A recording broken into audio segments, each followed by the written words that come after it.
तो cold war में ही दो घटनाएं घटी हैं। एक है बे ऑप्टिक्स की घटना और एक है Cuba missile crisis, Cuba missile संकट। दो घटनाएं घटी हैं शीत युद्ध के कालखंड में ही। एक है बे ऑप्टिक्स और एक है क्यूबा मिसाइल संकट। इसमें खास बात क्या है कि बे ऑप्टिक्स इन्वेशन जो है ये कहाँ है ये जानना होगा, कैसे कैसे प्लान हुआ ये जानना होगा, इसमें कितने लोग इंजोर्ड हुए ये जानना होगा। क्योंकि अगर आप सीयूटी की बात कर रहे हो या कॉम्पिटिटिव एग्जाम की बात कर रहे हो तो यहाँ पे डाटा मैटर करता है, यहाँ पे स्टोरी मैटर नहीं करता है, क्योंकि आपके एग्जाम्स एमसीक्यू हैं। तो डाटा पे हम लोग फोकस करेंगे। 1950 का दशक, 1950s का जो एरा है, वह उस समय क्यूबा में एक शासक था और वो शासक था तानाशाह। तानाशाह समझते हैं ना, मतलब सो क्या बोलते हैं, प्योरली इसको जो मन करेगा वही करेगा वो। एग्जाम्पल में हिटलर मुसोलिनी का नाम आता है। तो तानाशाह शासक था और उसका नाम था बटिस्टा। पूरा नाम था फुलगेंसो बटिस्टा। ये कहाँ का शासक था? क्यूबा का। एक्चुअली क्यूबा जो है वो अमेरिका से मात्र 145 किलोमीटर की दूरी पे। क्यूबा क्यूबा एक द्वीप है और इसका डिस्टेंस अमेरिका से कितना है? 145 किलोमीटर। मान के चलो कि जब यहाँ डालने से आप निकलोगे तो रांची भी नहीं जाना पड़ेगा, बस इतनी ही दूरी है। डालने से रांची की दूरी 165 किलोमीटर। तो आपको मांडर वांडर पहुंचोगे तो आप समझ जाओगे क्यूबा पहुंच। तो क्यूबा और अमेरिका के बीच में दूरी कितनी है, डिस्टेंस कितनी है? 145 किलोमीटर। और ये जो फुलगेंसो बटिस्टा था ये अमेरिका का सपोर्टर था, अमेरिका का समर्थन करता था, अमेरिका के समर्थित सरकार। लेकिन 1959 में होता है क्यूबा में क्रांति। ये देखिएगा, क्योंकि आप पढ़ रहे हो बे ऑफ पीस, तो बे ऑफ पीस 61, तो आपको पूछेगा कि क्यूबा में क्रांति कब हुई, तो फिर आपको ध्यान या तो 62 वाला आएगा या 61 वाला आएगा। लेकिन यहाँ पे क्या ध्यान देने वाली बात है कि क्रांति होती है 1959 में। और क्रांति का नेतृत्व करते हैं वहां के दो समाजवादी नेता, एक का नाम था फिदेल कास्त्रो और दूसरे का नाम था चे गुवेरा। तो फिदेल कास्त्रो तो आपको 12th में पढ़े हैं तो आपको याद रहेगा, लेकिन चे गुवेरा याद नहीं रहेगा। तो इसको भी आप लोग नोट डाउन कर लेना कि जो क्रांति हुई थी 1959 में, इसके दो नेता चे गुवेरा और फिदेल कास्त्रो। और इस क्रांति का परिणाम यह हुआ कि बटिस्ता को सत्ता से हटा दिया गया और कास्त्रो जो थे वो सत्ता पे बैठ, यानी कि सत्ता परिवर्तन हुआ। बटिस्टा जो तानाशाह था उसको वहां के जनता ने क्रांति के द्वारा उठा के फेंक, और वहां का नया नेता बनता है फिदेल कास्त्रो। और फिदेल कास्त्रो जो है, क्योंकि बटिस्टा अमेरिका का समर्थक था, तो वहां का इकोनॉमी पॉलिसी कैसा होगा? पूंजीवादी होगा, कैपिटलिस्ट होगा। लेकिन जैसे ही कास्त्रो आता है अपने सिस्टम को चेंज करता है और सोशलिस्ट समाजवादी विचारधारा को एक्सेप्ट करता है। तो वहां की सरकार कैसी बनती है? समाजवाद। अब जाहिर सी बात है कि आग और पानी का रिश्ता तो डिफरेंट ही रहेगा। पानी में आग डालो या आग में पानी, दोनों एक दूसरे के समर्थक नहीं हो सकते। तो यूएसए का रिश्ता क्यूबा के साथ खराब हो गया। खराब इसलिए नहीं हुआ कि समाजवादी विचारधारा की बात थी, खराब इसलिए भी हुआ कि कास्त्रो ने बहुत सारे धड़ाधड़ फैसले लिए। क्या क्या फैसला लिया?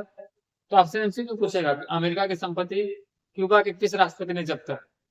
तो फिदेल कास्त्रो।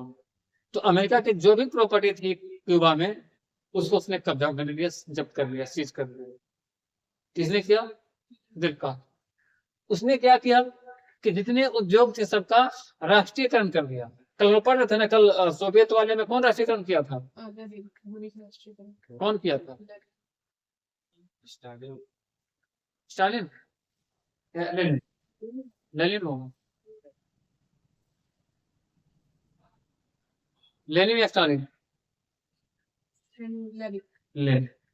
तो जैसे लेनिन ने सोवियत संघ में उद्योगों का, भूमि का राष्ट्रीयकरण किया था, वैसे ही कास्ट्रो ने उद्योगों का राष्ट्रीयकरण कर दिया। और जाहिर सी बात है कि जब अमेरिका को बुरा लगेगा, अमेरिका नाराज होगा, तो दुश्मन का दुश्मन दोस्त होता है, ये थ्योरी दुनिया में काम करती है। हमेशा दुश्मन का दुश्मन दोस्त होता है। तो सोवियत संघ से इसकी दोस्ती हो गई। और इसके बाद अमेरिका को डर हुआ कि कहीं ये कम्युनिस्ट संगठन न बन जाए, कम्युनिस्ट देश न हो। और उसके बाद उसने लगा दिया क्यूबा पे आर्थिक प्रतिबंध, इकोनॉमिकल बैन। किसने लगाया? अमेरिका ने। अमेरिका ने क्यूबा पर आर्थिक प्रतिबंध लगाया, ठीक है। और उसके बाद आर्थिक प्रतिबंध लगाने के बाद वहां की जो सरकार थी, यानी कास्ट्रो को सरकार से हटाने की योजना बनाई। योजना किसने बनाई? तो योजना बनाते हैं, उनका नाम था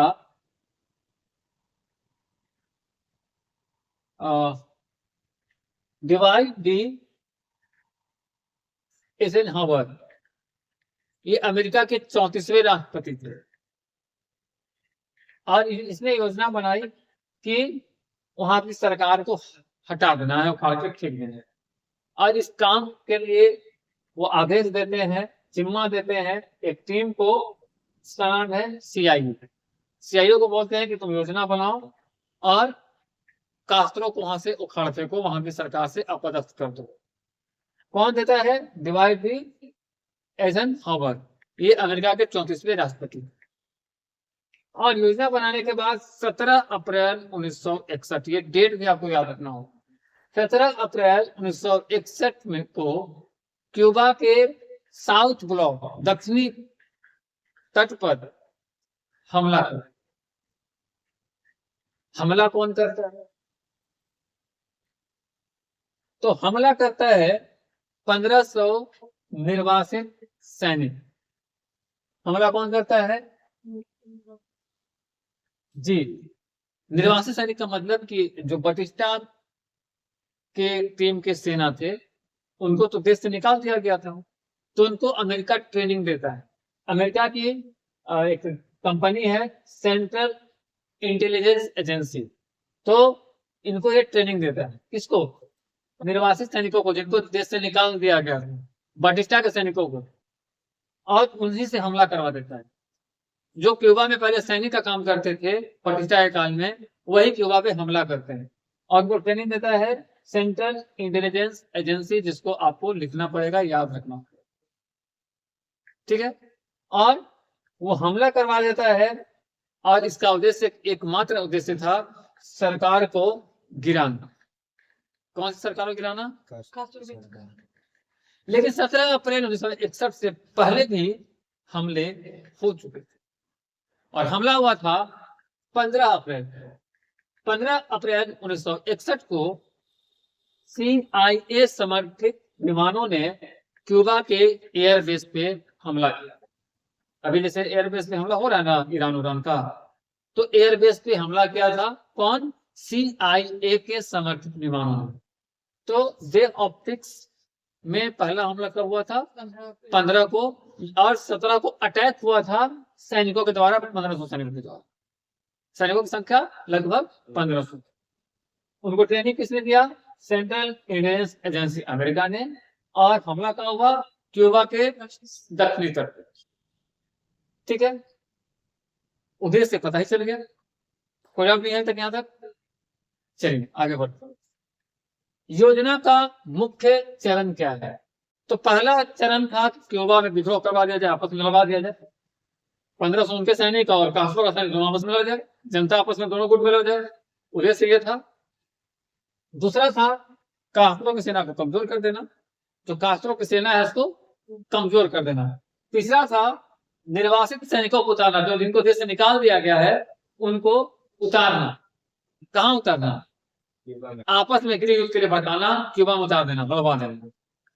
और इसके बाद ही मैंने बताया कि 15 अप्रैल को हमला किया था CIA के विमानों ने, उसके समर्थित विमानों ने, जिसको ट्रेनिंग दिया था उस विमानों ने क्यूबा के एयरबेस पे 17 अप्रैल को 1500 सैनिक उतार दिए जाते हैं क्यूबा के दक्षिणी तट।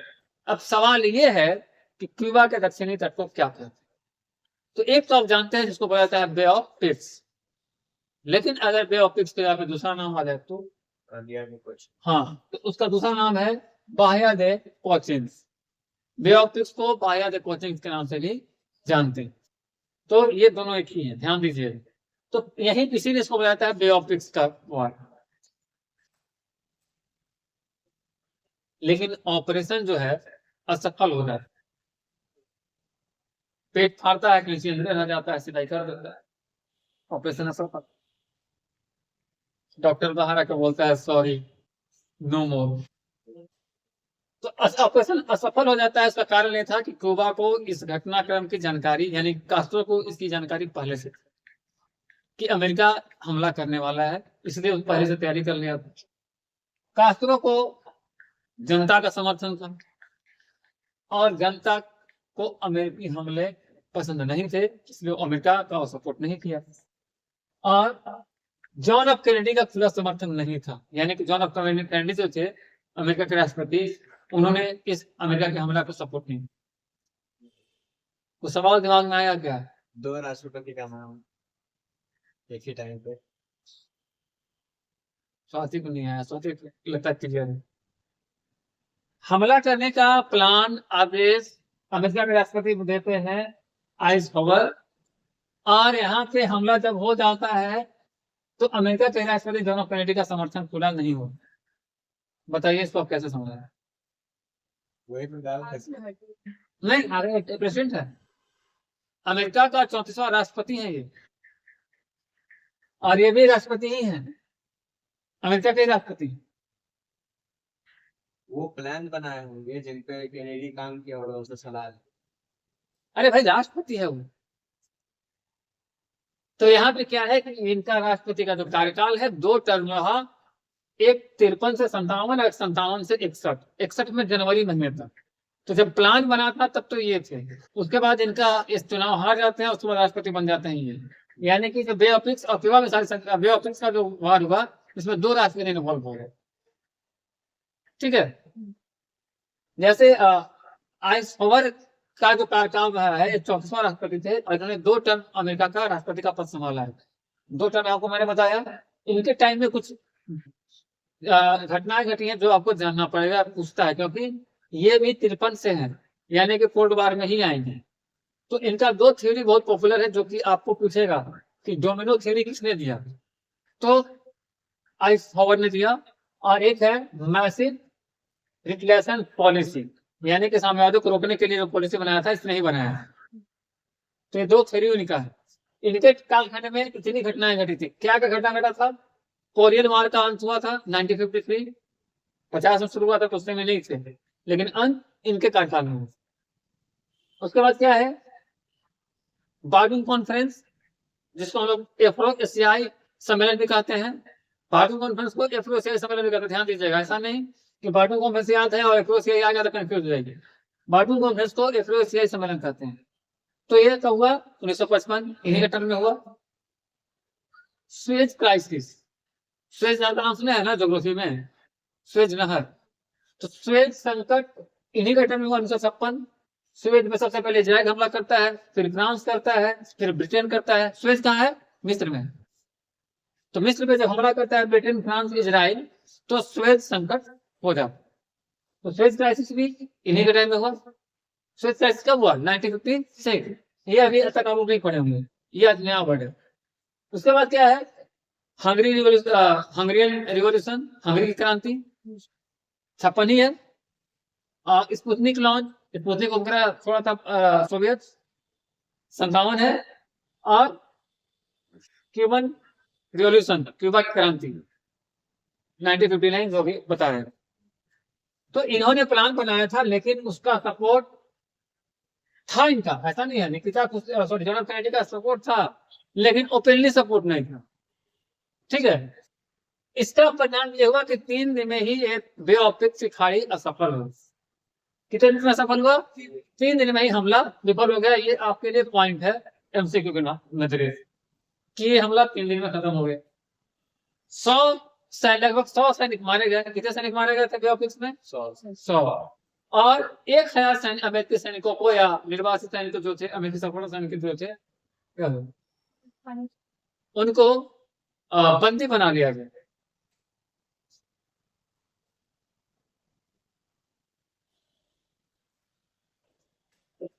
उनको बंदी बना लिया गया।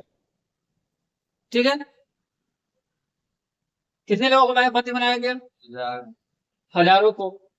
अब उनको छुड़वाने के लिए अमेरिका को पैसा देना पड़ा। अपने सैनिकों को छुड़वाने के लिए छोटे से क्यूबा को पैसा देना पड़ा, हर्जाना जुर्माना देना पड़ा, तब जाकर छोड़ा। तो जुर्माना कितना दिया? 53 मिलियन डॉलर की सहायता देता है क्यूबा को और बोलता है कि मेरे 1000 जो बंदी बनाए हो तो छोड़ दो। ये वैश्विक इतिहास की पहली घटना थी जब अमेरिका को जुर्माना देना पड़ा था, और वो भी एक छोटा सा देश क्यूबा। तो ये कितना दिया था, ये आपसे एमसीक्यू पूछ सकता है। 53 मिलियन डॉलर। ठीक है, किसे दिया गया था? जो इनके 1000 सैनिक बंदी बनाया गया था बेओपिक्स में, उसको छुड़वाने के लिए। और इसके बाद क्या हुआ? कास्ट्रो मजबूत उभरा। अब कोई इतना बड़ा गेम जीत गया इतने बड़े देश से तो स्ट्रॉन्ग तो होगा ही, लेकिन अमेरिका का प्रतिष्ठा कम हुआ। और क्या हुआ? तो क्यूबा और सोवियत जो है वापस में करीब आ गए। ठीक है, उसके बाद इसी का परिणाम था कि अमेरिका अंदर ही अंदर जल रहा था और क्यूबा मिसाइल संकट की नींव पड़ती है। और सोवियत संघ क्या करता है कि इसका फायदा उठा के निकिता क्रुश्चेव जो है, क्योंकि कास्ट्रो का डर था कि कहीं अमेरिका दोबारा हम पे बदले की कार्रवाई न करे, और सोवियत प्रेसिडेंट से बात करता है और सोवियत संघ जो है अपनी मिसाइलें, परमाणु मिसाइलें क्यूबा में तैनात कर देता है अमेरिका की तरफ मुंह ला। और उस समय लगता है कि दुनिया में परमाणु युद्ध हो जाएगा, दुनिया तबाह हो जाएगी, या फिर यूं कहे कि कहीं तीसरा विश्व युद्ध ना हो, या फिर बैलिस्टिक मिसाइलें जिस तरह से लगाई गई हैं पूरी अमेरिका, पूरी सोवियत या पूरा यूरोप खत्म ना हो। और उसी बीच 16 अक्टूबर को अमेरिका को पता चलता है, ये डेट याद रखना हो, 16 अक्टूबर 1962 को अमेरिका को पता चलता है कि सोवियत संघ ने बैलिस्टिक मिसाइलें अमेरिका की तरफ मुंह करके क्यूबा में तैनात कर रहे। पता कैसे चलता है? तो अमेरिका के जो जासूसी विमान थे उनका नाम था U-2, उसके द्वारा जो पिक्चर क्लिक किए गए उससे कहा। 22 अक्टूबर को टीवी पे आते हैं John F Kennedy, president of America, और वो अनाउंस करते हैं कि क्यूबा को ब्लॉक कर दिया जाए, क्यूबा की नाकेबंदी कर। तो करते कब है? 22 अक्टूबर को टीवी पे आके और इसकी नाकेबंदी कर दी जाती है। और जब इसकी नाकेबंदी कर दी जाती है तो 24 अक्टूबर को निकिता क्रुश्चेव सोवियत सैनिकों को आदेश देता है कि तुम भी आगे बढ़ो, भी तुम आगे बढ़े चलो, हम तुम्हारे साथ हैं। और इनके सैनिक भी, इनके नौसैनिक भी क्यूबा तट पर आगे बढ़ने लगते, हजारों की संख्या में। और उसके बाद 26 अक्टूबर को समझौते का प्रस्ताव दिया जाता है जिसे निकिता क्रुश्चेव अस्वीकार करते हैं। उस प्रस्ताव में निकिता क्रुश्चेव कहते हैं कि ये प्रस्ताव शांति तभी बनेगी जब आप क्यूबा पे कभी हमला नहीं करेंगे, और आपने अन्य जो तुर्की था ना, तुर्की पे जो कब्जा कर रखा है उसे छोड़ दिया। तो इस समझौता का प्रस्ताव जो आता है ये असफल हो जाता है। और 27 अक्टूबर को ब्लैक डे मनाया जाता है, और सिर्फ ब्लैक डे नहीं, इसको ब्लैक सैटरडे भी कहते हैं। तो ब्लैक डे या ब्लैक सैटरडे भी कहा जा सकता है, क्योंकि 27 अक्टूबर को सोवियत की सेना जो थी इसने क्या किया कि अमेरिका के U-2 विमानों को मार गिराया। हाँ, उसके विमानों को मार गिराया। और उस दिन तो ये लगा कि अब परमाणु युद्ध होने से कोई नहीं रोक सकता है, और पूरे दुनिया की कंडीशन उस दिन सबसे ज्यादा चिंतित थी। इसीलिए इसको कहा जाता है ब्लैक डे या ब्लैक सैटरडे, क्योंकि दिन उस दिन शनिचर था, शनिवार। और 28 अक्टूबर को फाइनली दोनों देशों के बीच सहमति बन जाती है, और मिसाइल हटाने पर सहमति बन जाता है। अमेरिका जो है रूस की बात को मान लेता है, और दोनों आपस में सहमति बना के खत्म कर देते हैं। तो ये क्यूबा मिसाइल संकट का एरा था, 16, 22, 24, 26, 27 और 28, ये 6 दिनों में। अब है कि इसमें क्या क्या प्लेस कहाँ था, क्या क्या घटना हुआ। तो अमेरिका, यानी कौन सा अमेरिका था, तो नॉर्थ अमेरिका लड़ रहा था, उत्तरी अमेरिका ये युद्ध लड़ रहा था। परमाणु शक्ति संपन्न था ही, और नाटो का नेता भी वो था। अमेरिका एक नाटो का नेता भी था, परमाणु शक्ति संपन्न था, और नॉर्थ अमेरिका भी। क्यूबा की खासियत क्या थी, तो 145 किलोमीटर के डिस्टेंस पे है मात्र, और फिडेल कास्ट्रो वहां बड़े नेता के रूप में उभरे, जो कि कम्युनिस्ट माइंडसेट के थे। और यूएसएसआर जो था अमेरिका को बैलेंस करने के, संतुलित करने का प्रयास कर रहा था, और इसीलिए उसने क्यूबा में मिसाइल तैयार किया। कोई कंफ्यूजन नहीं है? तो ठीक है, कुछ एमसीक्यू पूछते हैं, आप भी बता सकते हैं।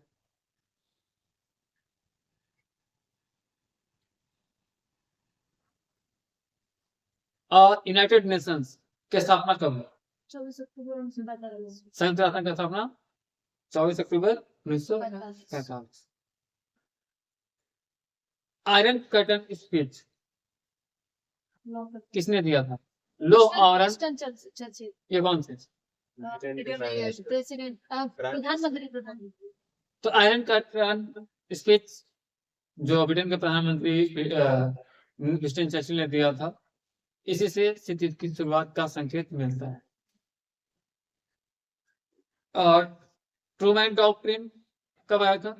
1947। Master plan 1947। भारत पाकिस्तान की स्वतंत्रता, 47। Berlin black hole, Berlin block, 48, 49। Israel की स्थापना, इजराइल की स्थापना, इजराइल कब स्थापित हुआ? 56। 48। नाटो का फाउंडेशन, 1949। चाइनीज कम्युनिस्ट रिवॉल्यूशन, चीन में कम्युनिस्ट का क्रांति, 49। उसी में मार्क्सिस्ट उनका शासन आया था। चीन में समाजी शासन कब आया? 1949। और क्रांति भी 49 में। कोरियन वार 50 से 53। उत्तर कोरिया किसका समर्थन करता है? और दक्षिण कोरिया और नॉर्थ कोरिया, इससे ज्यादा भी है। नॉर्थ कोरिया सोवियत समर्थित है, और साउथ कोरिया अमेरिका समर्थित। Bandung conference, Warsaw Pact, Sputnik fast launch, Cuban revolution, 1962। 1959। Correct, 1959। Cuban missile crisis 1962। शायद। अच्छा। क्यूबन रिवॉल्यूशन पूछे। बर्लिन वॉल कंस्ट्रक्शन, और 1961। Non aligned movement, 1961। Cuban missile crisis, 1962। America Soviet के बीच परमाणु युद्ध का खतरा, 1962। वियतनाम वॉर, 62 ही है ऐसा। 65 to 75। 65 to 75। 10 साल तक। वियतनाम वॉर में हारा कौन? वियतनाम या अमेरिका? अमेरिका। अमेरिका। एक बार क्यूबा हराया 62 में, और 65 से 75 में अमेरिका हारा। वियतनाम है। हाँ। अपोलो 11 कब हुआ? 69।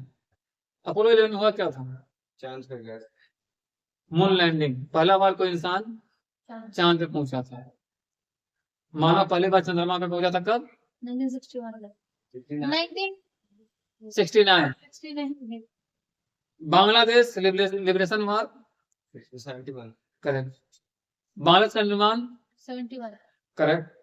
सात फर्स्ट ट्रीटी 72 72 1970 अमेरिकी सोवियत परमाणु हथियार नियंत्रण 79 एनडीबीटी 72 ही एनटीबीटी हाँ ये था हेलेंस्की अकॉर्ड्स हेलेंस्की सम्मेलन 75 वो VVI क्वेश्चन है हेलेंस्की लगातार आते रहा है लोग का भी आया था आप लोग का गैप हुआ है तो इस बार आ सकता है हेलेंस्की जरूर याद रखिएगा 75 ईरानियन रिवॉल्यूशन ईरानी क्रांति 79 सोवियत अफगान वार 1979 मिखाइल गोर्बाचेव सोवियत के नेता कब बने 1985 में 85 पेरेस्ट्रोइका कब आया 1989 में 85 करेक्ट ग्लासनास्ट कब आया 87 मिखाइल गोर्बाचेव राष्ट्रपति कब बने 85 में मैं तो पहले राष्ट्रपति से पहले 90 से 91 एक साथ तो राष्ट्रपति बने fall of the Berlin Wall 89 dissolution of the Soviet Union 1991 okay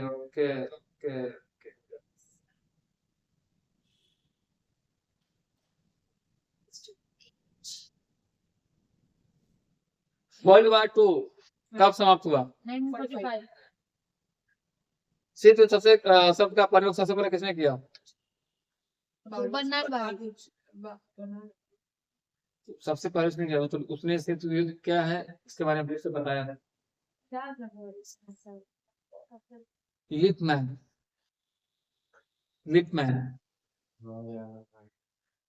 आप जितना टिप जाओगे नाम उतना ही टिप लिपमैन ओठ आदमी iron curtain speech western church Truman doctrine किस देश की नीति थी गुड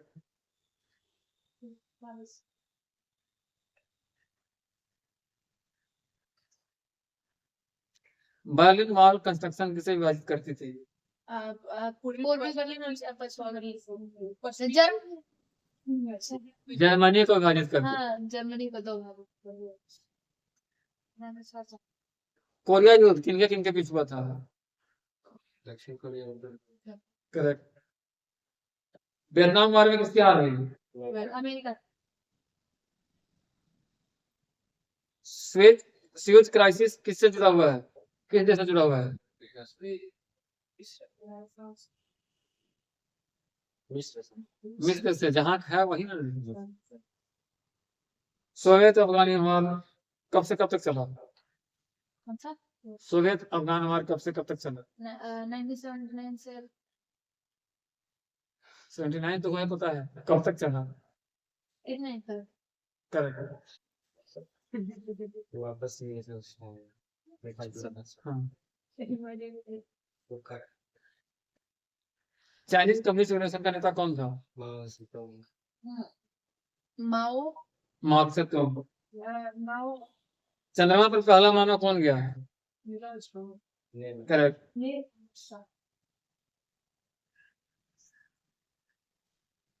ऑयल क्राइसिस 1973 किस संगठन का टाइम हुआ था जैसे अभी इंडिया में गैस और पेट्रोलियम क्राइसिस या दुनिया में हो रहा है ना तभी का तो रीजन सबको पता है कि वार से हो रहा है लेकिन वो किस कारण से हुआ था किस संगठन के कारण हुआ 1973 में नाटो के बाद सॉरी ओके हेलेंस्की समझौता कब हुआ सर्टिफाइड गुड ईरान क्रांति कब हुई 79 correct 79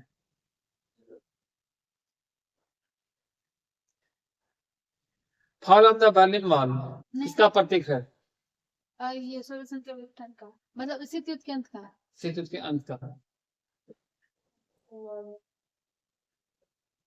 dissolution of the Soviet union के बाद कितने देश बने 50 गुड।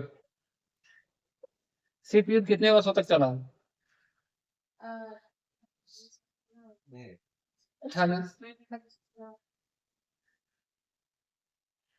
अप्रॉक्स 45 ईयर, 45 साल। लगभग 45। चलिए आज के लिए इतना है।